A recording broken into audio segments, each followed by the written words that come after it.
Dragi prijatelji, dragi moj narode, katolički, hrvatski, vjerujem da neki još danas spavaju, mlađi, mladež, naša djeca, odmaraju se od sinoćnjeg izlaska.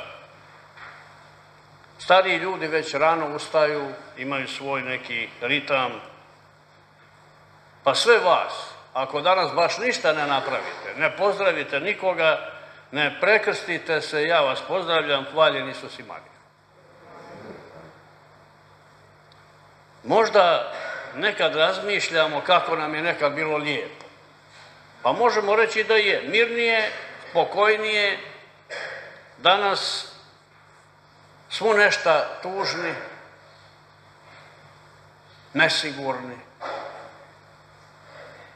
Nemamo više onaj komoditet, šetaš mirno. Ljude susrećeš, oni su nezadovoljni, nesretni, nemaju radosti. Pa i kad se smise vrati, zanimljivo. Jer mi očito nami se nismo preokrenuli. Na evanđeoski način života. Nego smo ostali na svjetsko.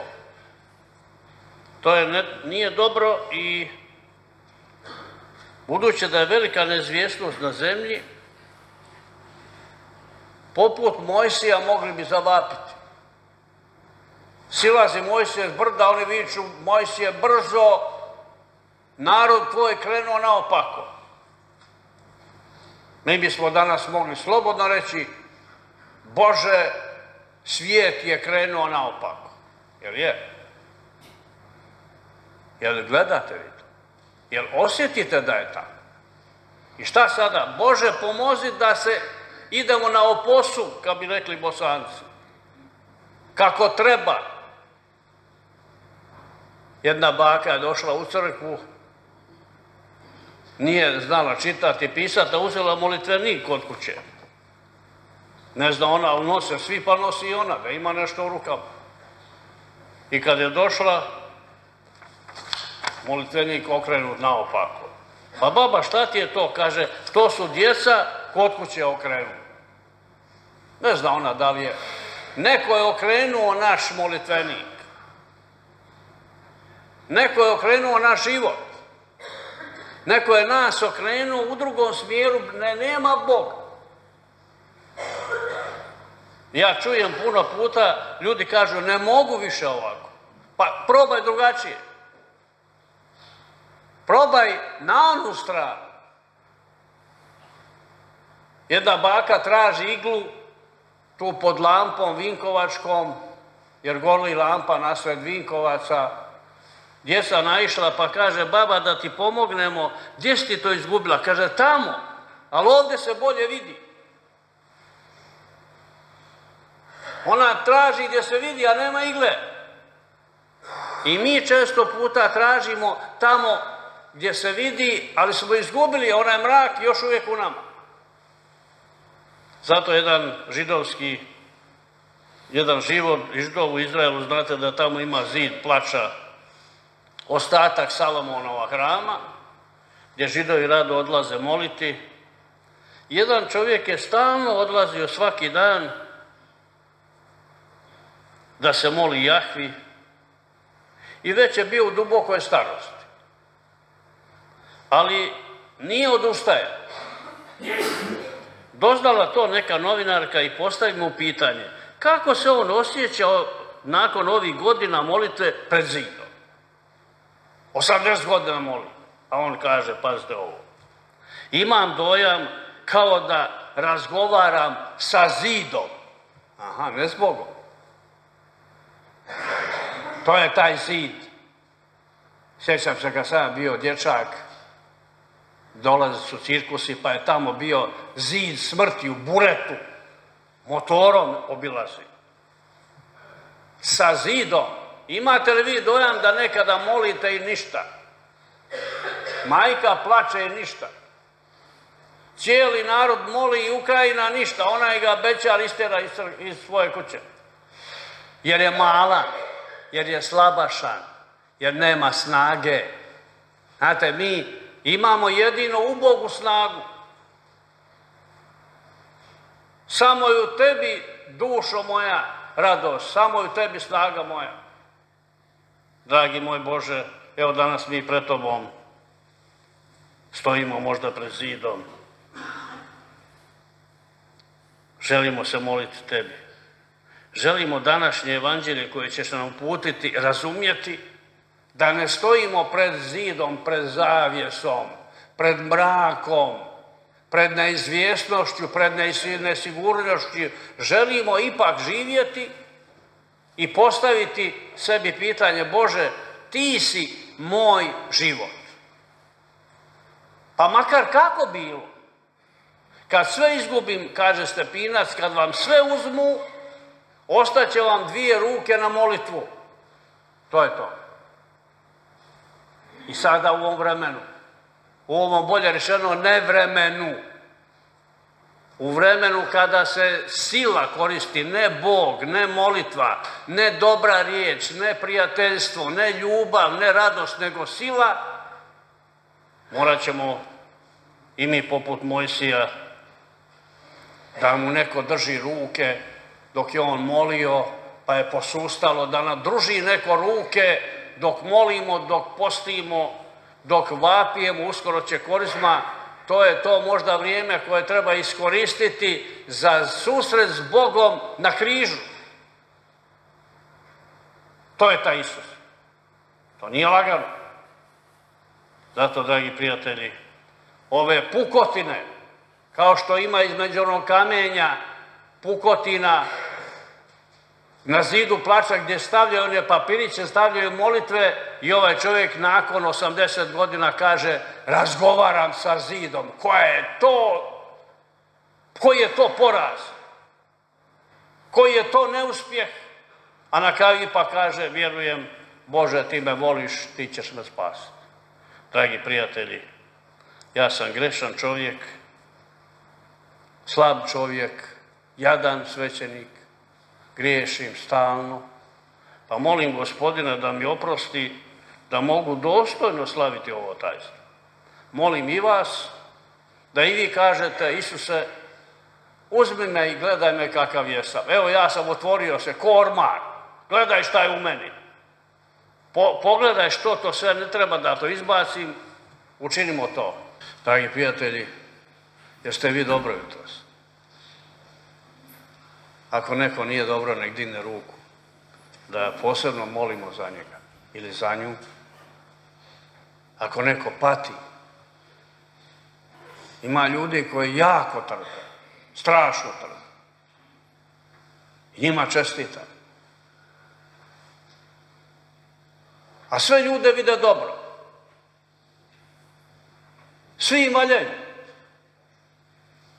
A imate opet, kad se susretnete negdje, sve o drugom. Vagoni đubra, ko da vuče sve negdje iz nekakve đubrane. To su ljudi jadni.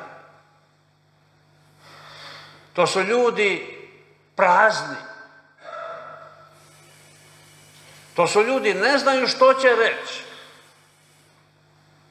Imate ljudi, neka se neko tuži u ispovjedi, kaže: stalno mi kroz mozak prolazi neka psovka.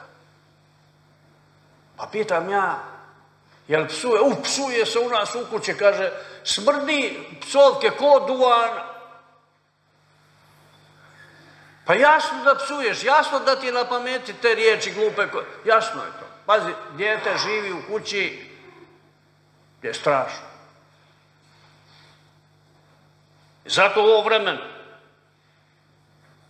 ovom evanđelskoj poruki danas, koja reče fenomenalne stvari, teško je to sve pohvatati, kaže: nikoga ne hvali prije nego progovori.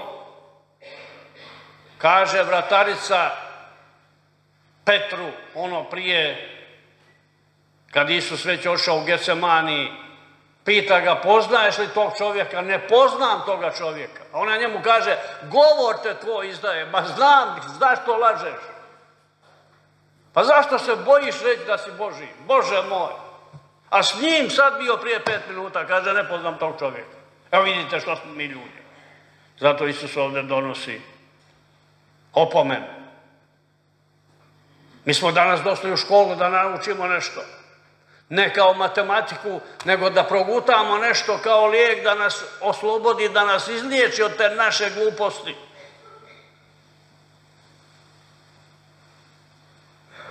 Ne može, kaže slijepac, slijepca vodi. Zamislite vi. Kako je ovo Isus pametno rekao? Pa diš ti vodit šepav, mene šepava. Došli obojica dole nizbrdo. Ne može slijepac, kaže da je u Londonu bi jedan profesor došao ima neko predavanja na fakultetu, pa izišao iz kuće, magla u Londonu. Kad pred kućom neki slijepac sa šćapom, ali on kaže, ja sam nedavno oslijepio, znam sve ulice, ja ću vas odvesti. Ja znam i po magli hodat, a slijep. To je to. Vjernik, dobar čovjek, plemenit čovjek, dobra obitelj, znaju i po mraku hodati, jer u njoj je u glavi, u srcu, najvažnije je Bog. To je njima orijentacija, oni vodi baš po mirisu osjete gdje Bog živi. To je to. Evanđelje je miris. Evanđelje je tamjan. Evanđelje je svjetlo. A ovo je fantastično. Ja sam imao imam je i sad, možete se uvjeriti, jednu telefonsku podsjetnicu, na kojoj sam stavio ovo uz ostalo, zašto gledaš trun u oku brata svojega, a brvno u svom oku ne opažaš. Ne znam da li to ko uzme pročito, nije se niko javio pa da kaže što je ovo dobro. Od sad gledam bolje bližnjega, vidim brvno u svom oku, a u njegovom trunu. Vidim kako sam ja zločest, tako treba stvar kolo okrenuti. I kaže, dobar čovjek iznosi dobra srca dobro. Dragi moj Isuse, kako si ti nama lijepo složio, kako si nam lijepe savjete dao, kakve si nam upute dao, kakve si nam prispodobe ostavio preko apostola, preko evanđelista, da znamo i kako treba živjeti, hodati i kupati se i oblačiti se i pričati i letjeti i sve. A mi uzeli savjete svijeta, kako veli jedan čovjek meni, samo vidi mrak, svađu, patnju, pijanstvo, tuču, ratove, poplave, kockanje, suicide, nemoral, nezadovoljstvo, gnjev. A znate, kaže, zašto to vidim? Zato jer ne vjerujem u Boga. Nemam tog svjetla. Nemam tog Božjeg svjetla. Dragi prijatelji, Božje svjetlo, kad se ovdje upali, onom malom djetetu, pa ona dođe do uskrsne svijeće, rasplamsa se, pa dijete se oženi, pa ima 5, 10 djece. Pazite vi koliko je ta svijeća se razvalila. Ali dok se to svjetlo treba čuvati, gle, malo ugasi se. Svjetlo vjere. Svjetlo da imaš dobro u srcu. Da imaš ono što možeš dati drugima. Pa onda ogovara. Sad ću vam nešto reći što me je jako zabolilo. Došao sam kod jednog župnika, mog školskog kolege, adekvatnog. Bio u gradu župnik, ja došao sa sela, blatne cipele. Nemam ja šini cipele. I kaže on meni, slušajte, Marko, sjedi da malo ogovara. Ja se skoro srušim. Pa ljudi moji, je li moguće da moj kolega sjedi da malo dogovaramo? Pa ja mislio, sjedi, popit ćemo kavu, ajmo vidjeti nešto, koji je problem u crkvi, ajde, ne, da ogovaram. A šta mislite kako je kod nas, kod vas? Ima li toga? Jedna curica u školi, krivo je optužena, mala curica, 2. razred, da je nešto razbila. I svi rekli, ona ja nije. I mala je počela dobila ukor iz školi, onda je nju to pogodilo, lažan ukor, i počela je slabiti, nije više mogla jest. Razbolila se i ode kući i umre. A onda dođe svećenik prije toga k njoj i kaže ona njemu: velečasni, jel vi vjerujete da sam ja razbila prozor? To je bilo: ne vjerujem. I umro. Jel vi vjerujete da sam ja magarac? Jel vi vjerujete da sam baš tako crn? Ma to je strašno. To je strašno čovjeka ubiti u njemu poštenje, ubiti istinu, ubiti njegovu bit, slagati na nekoga. Ja znam također iz škole, to je zanimljivo, to su mi rekla djeca, da su oni rekli, ne znam, susjedov Ivan ili Ante dobio jedinicu u školi. Mama prebila dijete, a on dobio 5. Pa ste vi koja je to? To su strašne, to ubije čovjeka za čel. Mala umre od muke. Mnogi ljudi umiru zbog nepravde, zbog uvreda, zbog kleveta, zbog ovaranja. Zato imajte ispravan jezik, govorite dobro o ljudima. Ma nema veze jer nije, govori, dobar je. Jučer mi platio kavu, jel? 5 eura. Dobar čovjek, dobar, ja ga vidio, ide sa ženom ispod luke, šeta. Ma kak je, nemojte mi, sad vi popravljate, sad vi dotjerujete, sad vi šišate da tu travu, taj korov, da čovjek bude dobar. Bože moj, zašto ne govorimo da je nešto dobro? I zato kaže slijepci, nemojte vi slijepce voditi. Znate koja je sljepoća ovoga svijeta? Da uopće nema grijeha. Mislim, to pater Ilija, odnosno moj gardijan, može posvjedočiti bolje nego ja, ali ja sam bio u nekoliko navrata u Njemačkoj, išao sam prositi pare za dvorane, za crkvu, pa sam išao po tim staračkim domovima, kapelicama, niko se ne ispovijeda, a svi na pričat. Niko. Nema grijeha. Konja Borčić nije grijeh. Oni svi rastavljeni i sastavljeni, svi idu na priču. Nema tu više da ne... Sve kako ja kažem, tako je. Vidite, nema grijeha. To je najveći grijeh današnjeg čovječanstva, što nema grijeha. Bože moj, pomozi nam. Otvori nam oči da vidimo, čujemo ovih dana, kako će i naša biskupija se skupiti. Ili više župa će ići zajedno u jednu, jer nema svećenika, strašno. Ja sam u Mađarskoj bio neko vrijeme, pa mogu posvjedočiti, sad ću vam reći, od Drava Sabolča, kad pređete Miholjac, do Pečuka, jedan župnik. Moja generacija. Kako će on dati tu? Ništa, ne može ni sebi. Nema. Jedan župnik na 35 km u širinu. I čujem i kod nas da će se toga mnogo spajati. Zašto? Nema svećenika. Zašto nema? Pa nema obitelji. Zašto nema? Nema djece. Vidite kako je to nešto zamašnja koji treba popraviti. Zato vas molim, a lijepo mi je bilo ovih dana, posle mise jedne jutarnje, došla jedna gospođa, krasna žena, mala, sitna, nije jaka. Ovako drži za stomak, kaže velčasni, trudna sam, 7. dijete. Znaš, svaka čast, 7. dijete. To je mama. Ona voli Hrvatsku. Ona voli svoj dom, ona voli svoju crkvu, ona voli sebe. Ona voli život. Tako se voli. A vi koji imate, čestitam već. I pozivam da drugi tako idu tim putem. Nemojte se bojati života, pa dijete se rađa malo, nije to veliko. Dragi prijatelji, postavlja se, to je to da imamo u sebi nešto što imaš u srcu, to i radiš.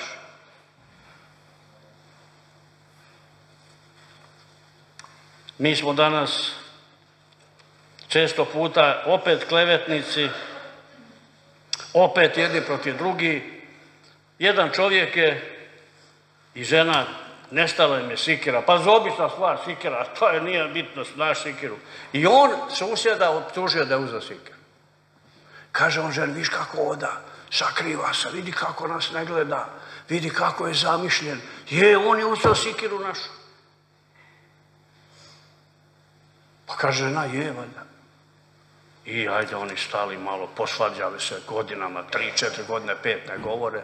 Kad on jednom ode u svoj šamac, kanal, jarak, razgrne travu, tamo sikira. Kaže on, vidiš ti, krivo sam optužio čovjeka, sikira je tu gdje sam ja ostavio nekad. Dragi ljudi, dragi vjernici, dragi moj hrvatski narod, ne ogovare, ne laži, ne krivo, ne optužuj. Sve ćemo to odgovarati za to. Jer mnogo puta ljudi u takvom stanju ne mogu više izdržati i završe na psihijatriji. Ne mogu stalno lagati, ne mogu, oni su nemirni, oni su puni kad daj mi ti tableta, guta kilu tableta dnevno, da se smiri. Jedan lijep događaj, to sam već prije čuo pa sam prepričavao, na jednoj psihijatriji dvojica bolesnika igraju ping-pong. Znate ono, mala loptica, ima gore kod nas na tavanu. A druga dvojica to moraju gledati. Dakle, 2 igraju, 2 gledaju. I oni sad gledaju 2 sata. Kaže, pa ovi nemaju loptice. Samo mašu rektor. Još ostajete na psihijatriji.